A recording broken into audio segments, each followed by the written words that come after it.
రెడ్డి గారు ఆనాడు ఏమన్నాడు, ఎమ్మెల్యేలు పార్టీలు మారితే రాళ్లతో కొట్టండి అన్నాడు. ఇవాళ ఆయన్ని పోయి కండువాలు కప్పుతుండు ఇళ్ళకి పోయి. నువ్వేం మాట్లాడినా నువ్వేం చేస్తున్నావు ఇవాళ ప్రజలు గమనిస్తూ ఉన్నారు.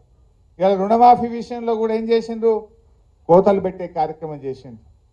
నిన్న జీవోలనేమో రేషన్ కార్డు ఆధారంగానే రుణమాఫీ చేస్తాము అని జీవోలో ఇచ్చింది.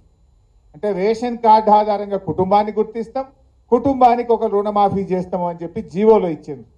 ప్రజల్లో వ్యతిరేకత వస్తే మాటల్లో ఏం చెప్తున్నారు, లేదు లేదు రేషన్ కార్డు అవసరం లేదు, పాస్బుక్ ఆధారంగా చూస్తామని మాటలు చెప్తున్నారు.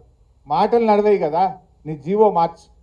ఇలా బ్యాంక్ అధికారులు కానీ వ్యవసాయ శాఖ అధికారులు జీవోను ఫాలో అవుతారు తప్ప నీ నోటి మాటలు ఫాలో కాదు. జీవోలనేమో రేషన్ కార్డు ఆధారంగా అన్నావు, నోటి మాటలేమో లేలే పాస్బుక్ ఆధారంగా అంటున్నావు.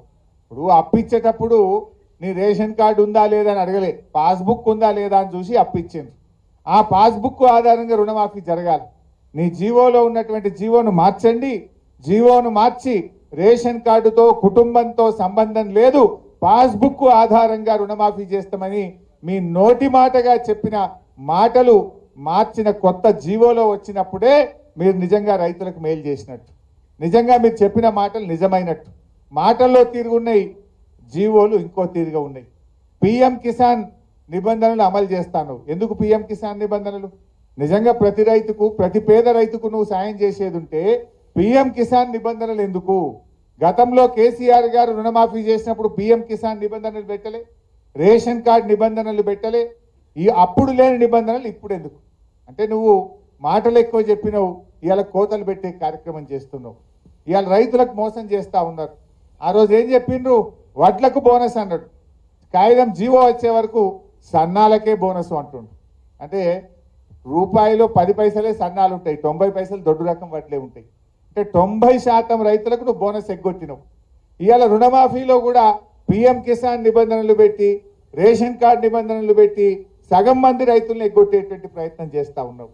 ఇవాళ ప్రజలకు కూడా అర్థమవుతుంది, వీళ్ళు అన్ని అబద్ధాలు చెప్పిండ్రు, మాయ మాటలు చెప్పిండ్రు, మోసపూరిత మాటలు చెప్పిండ్రు అనే విషయాన్ని ప్రజలు కూడా గమనిస్తూ ఉన్నారు. వాళ్ళ ఆచరణలో పూర్తిగా ఫెయిల్ అయిపోతూ ఉన్నారు. తప్పకుండా భవిష్యత్తు మనదే ఉంటుంది. 600 రాబోయే రోజుల్లో మళ్ళీ ఈ రాష్ట్రంలో అధికారంలోకి వచ్చేది ఖచ్చితంగా బీఆర్ఎస్ ప్రభుత్వమే అధికారంలోకి వస్తుంది. ఇవాళ ఏ కార్యకర్తలు అయితే కష్టపడుతున్నారో, ఏ కార్యకర్తలు అయితే నిజాయితీగా పార్టీతో ఉన్నారో మీ అందరినీ కంటికి రెప్పలాగా కాపాడుకుంటాం. మీ అందరికీ మంచి గౌరవం దొరికే విధంగా నేను బాధ్యత తీసుకుంటా ఈ పటాన్చెరు నియోజకవర్గంలో మనవి చేస్తా ఉన్నా. మీరు ధైర్యంగా ఉండండి. రేపు స్థానిక సంస్థల ఎన్నికలు వచ్చినా, రేపు కౌన్సిలర్లు కానీ, సర్పంచులు కానీ, ఎంపీటీసీలు కానీ, కార్పొరేటర్లు కానీ ఏ ఎన్నిక వచ్చినా మా కార్యకర్తలకు అండగా ఉండి గెలిపించుకునే బాధ్యత నాది అని చెప్పి కూడా నేను కార్యకర్తలకు మనవి చేస్తా ఉన్నా. So be strong. ఖచ్చితంగా మీరు పార్టీతో ఉండండి. ఇవాళ మన చరిత్ర కూడా చూస్తే కాంగ్రెస్ పార్టీ ఎక్కడ కూడా 5 ఏళ్ల తర్వాత తిరిగి అధికారంలోకి రాలే. అది రాజస్థాన్ అయినా, ఛత్తీస్గఢ్ అయినా, మధ్యప్రదేశ్ అయినా, ఏ రాష్ట్రంలోనైనా వన్ టైమే మలతాపకు పోతుంది. అది రెండోసారి అధికారంలోకి రాలే ఈ దేశంలో, ఒక్కసారే వస్తుంది కాంగ్రెస్ పార్టీ. అందువల్ల ఈ టర్మ్ కాగానే మళ్ళీ వచ్చేది ఖచ్చితంగా బీఆర్ఎస్ గవర్నమెంటే. కానివ్వట్టే ఏడాది దగ్గర రానివ్వట్టే 8 నెలలు అయ్యేపాయి. కష్టపడదాం, రేపు స్థానిక సంస్థలో గెలుద్దాం.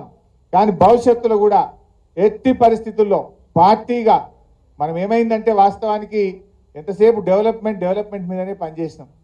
10 ఏళ్ళు ప్రభుత్వంలో మంచినీళ్ళు ఎట్లా ఇవ్వాలి, కరెంట్ ఎట్లా ఇవ్వాలి, రోడ్లు ఎట్లా ఇవ్వాలి, కాలేజీలు ఎట్లా కట్టాలి, స్కూళ్ళు ఎట్లా కట్టాలి, పేదలకు 2000 ఆసరా పెన్షన్ ఎట్లా ఇవ్వాలి, కళ్యాణ లక్ష్మి ఎట్లా ఇవ్వాలి, కేసీఆర్ కిట్ ఎట్లా ఇవ్వాలి, దవాఖాన్లు ఎట్లా కట్టాలి, చైర్మన్ అమ్మకు కుర్చీ, దవాఖాన్లు ఎట్లా కట్టాలని మనం ఆలోచన చేసినాం.